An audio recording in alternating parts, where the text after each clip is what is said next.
سلام كمي تصنحو كبرات تخطاتلتنا الزبويتنا ميديا أيون إذا ساعة زحرنا يوم حدش زيناتات حيزنا متسينا لنا وانا وزخونو زيناتاتنا بقوانا نخبص حكم حدش تزخونكم سابسكرايب مقباري ترسعو شير لايك بمقباروان كتتواوعنا بخبران عدم أمارا راح حيل سلامة بتحت قوزتصر كم زوعلون زوز سبر زينام معراب تقراي بزكير زلا مبرقو متقعته دفع بالسقنا بتحت قوزتصر موعالهم تقراي بحاجز كلتا زمنو درونات كم زرخبت تحابيرو بمصواعنا بتقراي زمرح تكنولوجي بزملكات ترخب حابريتام بالسقنا بلعل زتقاومو ጋዜጠኛታትና የሞት ፍርዲ ሕወሓት ሱርነቅ ቀለውጥ የካይድ ከም ዘሎ ዝገልጽ ትኩስ ዜና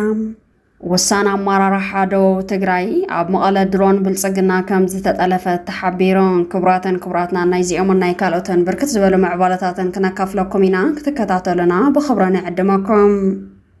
ሕጂ ዝተረኸበ ሰበር ዜና ከም ዝሕብሮ ትግራይ ካብ ብልጽግና ንዝፍነወላ መጥቃዕቲ ንምክልኻል ሓያል ርብርብ ኣብ ተካይደሉ ዘላ እዋን ካብ ወደብ ምጽዋዕ ብስራት ከም ዝተሰምዐ ተሓቢሮም ካብ ፍልፍላት ዝተረኸበ ሓበሬታ ከም ዝገለጸ ወደብ ምጽዋዕ ዋና መስመር ትግራይ ትኸውን ከም ዘላ ተፈሊጡ ብልጽግና ኦሮሞ ህዝብ ትግራይ ከይጠቅም ኢሉ ወደብ ዓሰብ ኣካል ኢትዮጵያ ክገብር ኣየኢሉ ወፍርታት ክገብርን ተጸንሐኳ ሓይልታት ጽምዶ ብዝሰርሕዎ ዘለው ዝተናበበ ስራሓቲ ማዓረስያ የቕሬክንዋን ዓርስኻን ክረማ ከም ዝበሃል ድሕሪ ሕጂ ብልጽግና ዓሰብ ክቆጻጸራ ይኽእለን ጥራሕ እንተይኮነስ ኣብ 4 ኪሎ ዘላ ወንበር እውን ክሕልዋን ኣብ ዘይኽእለሉ ኩነታት ይኣቶ ከም ዘሎ ተገሊጹ ካብቶም ውጽኢታት ጽምዶ ድማ ህዝቢ ትግራይ ወደብ ምጽዋዕ ተጠቒሙ ዝደለየ ክእቱን ኤርትራ እውን ናይ ግልጋሎት ክፍሊት ክትረክበን ዝተገበረ ስምምዕነት እንትኸውን እዚ ንኽልቲኦም ህዝብታት ማለት እውን ህዝቢ ትግራይን ህዝቢ ኤርትራን ዓብዪ ብስራት ከም ዝኾነ እንዳተገለጸ ይርከብ ሕጂ ዝተረኸበ ሓበሬታ ከም ዝገለጾ ትግራይ ብምጽዋዕ ጌራ ዘእተወቶ ቴክኖሎጂ ንብልጽግና ከቢድ ውድቀት ከም ዝኾነ ተሓቢሮም ብልጽግና በዝሕ እምበር ሞራል ዘለዎ ሰራዊት ዘይብሎ ምዃኑ ዝፍለጥ እንትኸውን ዘለዎ ድሮናት ተኣማሚኑ ኣብ ልዕሊ ትግራይን ኤርትራን መጥቃዕቲ ንምኽፋት ምድላዋቱን ተወድአ እኳ ኣብዚ ሕጂ እዋን ግን ትግራይ ኤርትራን ሱዳንን ወነንቲ ድሮናት ምዃነን ኣንጻር ብልጽግና ምስላፈንን ኣብዪ ኣሕመድ ኣብ 4 ኪሎ ዘላ ወንበሩ ካብ ምስንባት ወጻኢ ካሊእ ዘቕረየ ግዜ ከም ዘይብሉ እንዳተገለጸ ይርከብ እዚ ከም ዘይለናሃለወ ትግራይ ክልተ ዘመናዊ ድሮናት ብሓገዝ ከም ዝረኸበት ተሓቢሮም እታ ንትግራይ ክልተ ድሮናት ዝሓገዘት ሃገር ሽማ ምጥቃስ ኣድላይ ከም ዘይኮነ ዝገለጸ ወታደራዊ ፍልፍላትና እታ ሃገር ግን ጸላኢ ብልጽግና ከም ዝኾነትን ብልጽግና ኣብ ዝሓፀረ እዋን ካብ ስልጣን ንኽእለ ካብ ዝሰርሕ ሃገራት ሓንቲ ከም ዝኾነትን ተገሊጹ ኣሎ እታ ሕጂ ድሮናት ሓጊዛ ዘላ ሃገር ቀደም ክብለወን ትግራይ ሓገዛት ትገብር ከም ዝነበረትን ኦፕሬተራት ብምልኣኸወን ኣብ ትግራይ ስልጠና ይህቦ ከም ዘለውን ዝተረኸበ ሓበሬታ የረድም ካብ ምዕራብ ትግራይ ዝተረኸበ ሓበሬታ ከም ዝገለጾ ኣርሚ ሰብዓን ካልኦት ኣርምታት ሰራዊት ትግራይን ብዝወሰዶ ስርሒት ዓብዪ ዓወት ከም ዝተመዝገበ ተሓቢሮም ብመሰረት እቲ ዝተረኸበ ሓበሬታ 15,000 ሰራዊት ትግራይ ወልቃይት ከም ዝኣተወን ኣብ ልዕሊ ብልጽግና መጥቃዕቲ ከም ዝኸፈተን ዝተገለጸ እንትኸውን ናይ ምውጋእ ሞራል ዘይብሉ ሰራዊት ብልጽግና መሻርክቱን ዓመታት ዝሰርሖ ድፋዕ ሓዲጎ ከም ዝሃደመ ተገሊጹ ነዚ ስዒቡ ድማ መኽዚን ኣጽዋር ሓዊሱ ንግዜ ቁጽረን ዘይተፈለጠ ዱራዓትን ካልኦት ተሽከርከርትን ኣብ ትሕቲ ቁጽጽር ሰራዊት ትግራይ ከም ዘውዓላ ተሓቢሮም ተኸፈልቲ ብልጽግና ዝኾና ሚድያታት እውን ዕረና ጣዕመን ሕወሓት ኣብ ወልቃይት ትንኮሳ ጀሚራ ስለ ዘላ ሰራዊት ኢትዮጵያ እውን መምሃረ ዝኸውን ስጉምቲ ይህባ ኣሎ ክብላ ምጽብጻብ ጀሚረን ኣለዋ ዋና ሓይሊ ብልጽግና ሚድያ ከም ዝኾነ ዝገለጸ ፍልፍላት ምዕራብ ትግራይ ብልጽግና መሻርክቱን ዓመታት ዝሃነጽዎ ድፋዕ ኣብ ውሽጢ ሰዓታት ከም ዝተሰበረ ዝተገለጸ እንትኸውን ሰራዊት ትግራይ ድሮንን ጸረ ድሮንን ከም ዝተጠቐመን እቲ ድፋዕ ንምስባር ዓብዪ ሚና ዝተጻወታ እውን ድሮናት ከም ዝኾናን ዝተረኸበ ሓበሬታ ይረድእ ካብ ምዕራብ ትግራይ ዝተረኸበ ተወሳኺ ሓበሬታ ከም ዝሕብሮ ብድምፂ ጥይት ድፍዑ ሓዲጉ ዝሃደመ ሰራዊት ብልጽግና ካብ ሰራዊት ትግራይ ናይ ድሮን መጥቃዕቲ ምስተኸፈተሉ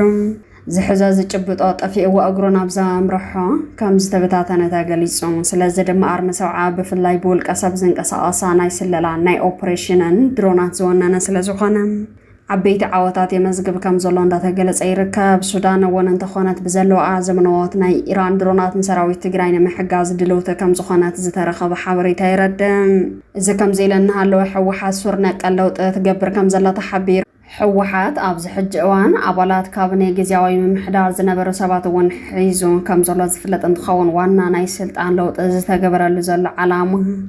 ድማ ወዲ ወረደ ብዶክተር ደብረጽዮን ምቕያር ጥራሕ እንተይኮነስ ሙሉእ መሓወር እቲ ካቢነ ምጽራይ ብምግባር ተላእኽቲ ብልጽግና ዝኾኑ ሰባት ብምስንባት ዓላማ እቲ ሕጂ ዘሎ መንግስቲ ትግራይ ብዝድግፉ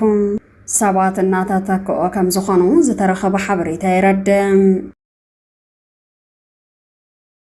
بتماساسال መንገዲ ካቢነ ደቡብ ትግራይ እውን ኣብ ውሽጡ ፅሬት ብምግባር ንመኸተድሎ ምዃኑ ከም ዝገለጸ ተሓቢሩ ደቡብ ትግራይ ዋና መናኸርያ ስምረት ፓርቲን ተላእኽቲ ብልጽግናን ኮይና ከም ዝጸንሐት ዝፍለጥ እንትኸውን ሕጂ ግን ካብተን ጠንኪረን አንጻር መሓውር ብልጽግና ዝቃለሳ ዘለዋ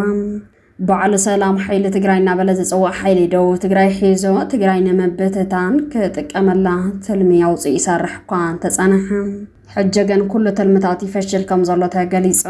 إذا كم زيلان هالو عب مقالة نايدروان ألفا كم زتخايد تحبيرو في الفلات كم زجلس أو بالسجنة وتهدروا عامن مرأي نفرتو جندرونات ناب مقالة ناب قالوا تكبابتات تجراين بفلايد ما ناب مقالة راياني الأخ كم زلوا زفلت انتخون حجة جنب السجنة عبي مرد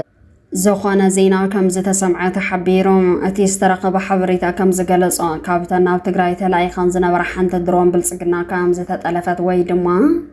جام كم زتجبرت تفليت أو في الفلات وسخام كم زجلس وانا حزب من ملالسيت زخانة أيار إثيوبيا ونمقالة معراب سئينا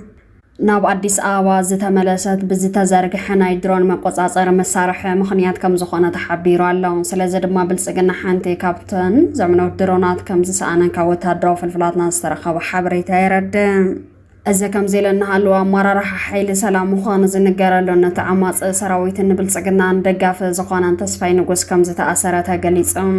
أكتيفيست تصفي نقص رايا بزبل زفلات أزيان صار حوحات كقالس أنا ساب أبك أيدي كم زو على حجز وصحابريتا يرد كساب ساعات زي بزترقب حبريتا مسارات تصفي نقص بمن إن منتي علامان كم زتأثر زترقاقس أو قعوة مجلس كم زي ترخبان بتوسخين أتي أكتيفيست تتحيز زركبا لبوتاوان كم زي تفلت أن تحبيرهم زخونتات نبيت سابون فتوتون زي الشقالة خوين زملكتهم أكالات منجستي وي حيلتات سأستا بزعبا قداي تسفاي نقوز زهب ومبرات سبيت الناتا قبرا كم زركاب تفليتهم